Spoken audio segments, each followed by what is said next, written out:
High প্রিয় শিক্ষার্থী বন্ধুরা, আসসালামু আলাইকুম। আশা করি সবাই ভালো আছেন।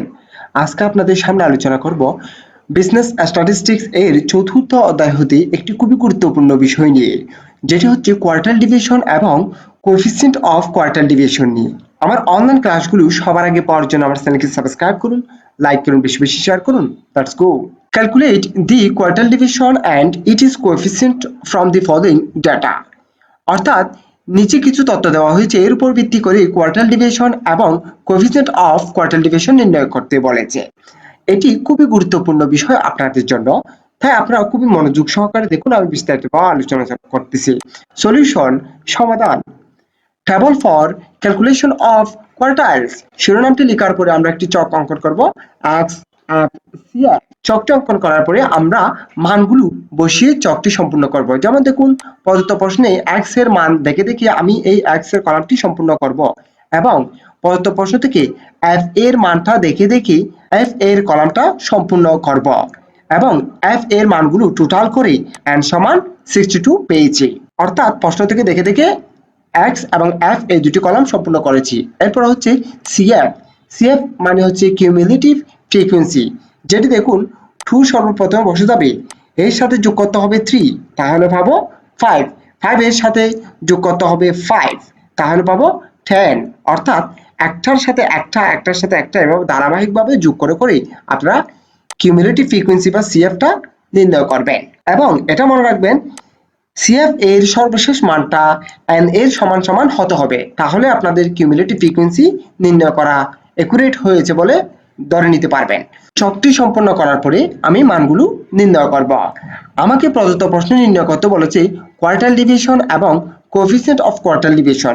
এগুলো নির্ণয় করার জন্য আমাকে ফার্স্ট কোয়ার্টাইল এবং থার্ড কোয়ার্টাইল নির্ণয় করতে হবে। তাই আমি সর্বপ্রথমে ফার্স্ট কোয়ার্টাইল এবং থার্ড কোয়ার্টাইল নির্ণয় করতেছি।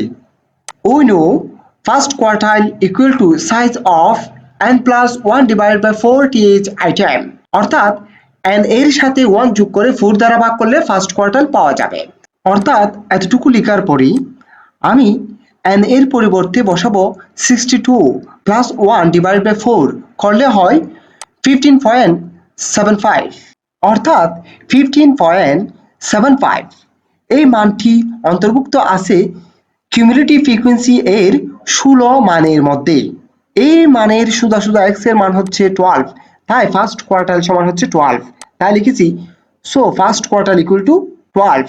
এবার হচ্ছে আমি থার্ড কোয়ার্টাইল নির্ণয় করব। Third quartile equal to size of 3 into n plus 1 divide by 4 th item. থার্ড কোয়ার্টাইল নির্ণয় করার জন্য মুখস্থ এতটুকু সূত্র লিখব। এরপরে n এর পরিবর্তে 62 বসাবো প্লাস 1 সূত্রে 3 ইন্টু ডিভাইড বাই 4 করলে হয় 46.5 th আইটেম হয়। এই 46.5 মানটি সিএফ এর যে মানের মধ্যে অন্তর্ভুক্ত আছে তার এক্সটাই হচ্ছে থার্ড কোয়ার্টাইল। তাহলে দেখুন 50 এর মধ্যে 46.5 এই মানটি অন্তর্ভুক্ত আছে, তাই লিখেছি third quartile lies in the cumulative frequency equal to 50। এর সোজা সোজা মান হচ্ছে 22, অর্থাৎ থার্ড কোয়ার্টাইল সমান হচ্ছে 22, তাই লিখেছি so third quartile equal two 22। আমার ফার্স্ট কোয়ার্টাইল এবং থার্ড কোয়ার্টাইল নির্ণয় করা শেষ। এবার হচ্ছে আমার প্রদত্ত প্রশ্নে বলেছিল কোয়ার্টাইল ডিভিশন নির্ণয় করতে, তাই আমি কোয়ার্টাইল ডিভিশন এর সূত্রটি ব্যবহার করব। Quartile deviation equal to third quartile minus first quartile divided by 2। মুখস্থ সূত্রটি লিখেছি, এবার মানগুলো বসাই। থার্ড কোয়ার্টাইল সমান হচ্ছে 22 মাইনাস ফার্স্ট কোয়ার্টাইল সমান হচ্ছে 12, নিচে হচ্ছে সূত্র 2, ক্যালকুলেশন করলে হয় 5। কোয়ার্টাইল ডিভিশন সমান হচ্ছে 5। এরপর হচ্ছে প্রশ্ন বলেছিল কোএফিসিয়েন্ট অফ কোয়ার্টাইল ডিভিশন নির্ণয় করতে, তাই এখানে লিখেছি coefficient of quartile deviation equal to third quartile minus first quartile divided by third quartile plus first quartile into 100। মুখস্থ সূত্রটি লিখেছি, এবার মানগুলো বসাবো। থার্ড কোয়ার্টাইল সমান হচ্ছে 22 মাইনাস ফার্স্ট কোয়ার্টাইল সমান হচ্ছে 12, উপরে বসিয়েছি। নিচে হচ্ছে থার্ড কোয়ার্টাইলের পরিবর্তে 22 প্লাস ফার্স্ট কোয়ার্টাইলের পরিবর্তে 12 ইন্টু সূত্র 100। মানগুলো বসিয়ে ক্যালকুলেশন করি কোএফিসিয়েন্ট অফ কোয়ার্টাইল ডিভিশন পেয়েছি 29.41%। আমার করণীয়গুলো নির্ণয় করা শেষ। আমি আবার একটু বলতেছি, আমাকে প্রদত্ত প্রশ্নে কিছু তথ্য দিয়েছে এবং এখান থেকে কোয়ার্টাইল ডিভিশন এবং কোফিসিয়েন্ট অফ কোয়ার্টাইল ডিভিশন নির্ণয় করতে বলেছে। তার জন্য আমি একটি চক অঙ্কন করেই কিউমুলেটিভ ফ্রিকোয়েন্সি পর্যন্ত নির্ণয় করেছি।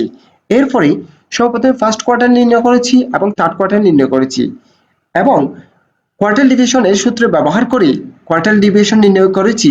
এরপর হচ্ছে কোফিসিয়েন্ট অফ কোয়ার্টাইল ডিভিশন এর সূত্র ব্যবহার করে এটি নির্ণয় করেছি। আশা করি প্রদত্ত ক্লাসটি আপনারা খুব ভালোভাবে বুঝতে পেরেছেন। যদি ভালোভাবে বুঝে থাকেন, আমার অনলাইন ক্লাসগুলো সবার আগে পাওয়ার জন্য আমার চ্যানেলকে সাবস্ক্রাইব করুন, লাইক করুন, বেশি বেশি শেয়ার করুন। সুস্থ থাকুন, নিরাপদে থাকুন। আসসালামু আলাইকুম।